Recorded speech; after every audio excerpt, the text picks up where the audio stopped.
According to Ikigai's Travis Kling, Bitcoin bulls might not need to wait long for the leading cryptocurrency to establish a fresh all-time high.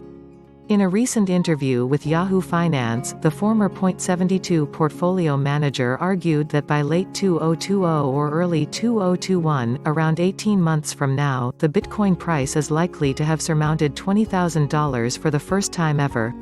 Kling's prediction may seem like a stretch in and of itself to cynics of the cryptocurrency industry, but a number of fundamental trends seem to back the idea that Bitcoin will see increased demand in comparison to its inflation. News BTC will lay out 3. First, the world's institutions continue to push towards unorthodox monetary and fiscal policies, something that Kling says only increases the value proposition of Bitcoin. For instance, a bank in Denmark is now charging investors with over $111,100 in their bank accounts. Bitcoin, on the other hand, is effectively free to store, scarce, unconfiscatable, decentralized, non-sovereign, immutable, censorship-resistant, global, and public, characteristics that investors say make it a tantalizing play in uncertain times. Second, Bitcoin's hash rate has continued to mount higher, recently hitting an all-time high of 108 exahashes per second. As mining machines are illiquid and take a while to achieve a 0% ROI, the increase in the strength of the network implies that miners have long-term faith in BTC.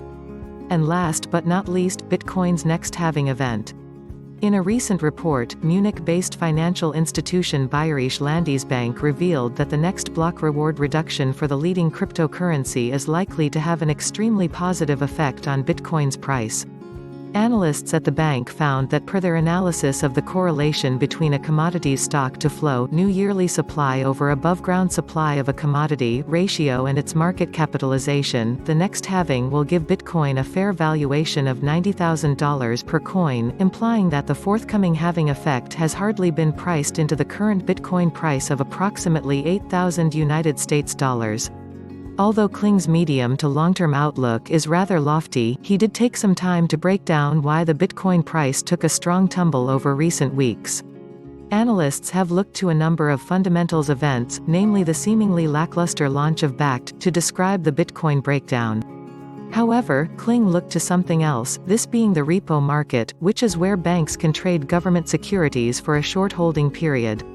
For those unaware, the past few weeks have seen this market erupt, with overnight rates spiking as a result of what some say are cracks in the plumbing of fiat. The Federal Reserve has been pumping dozens of billions of dollars each day into this market to stabilize it.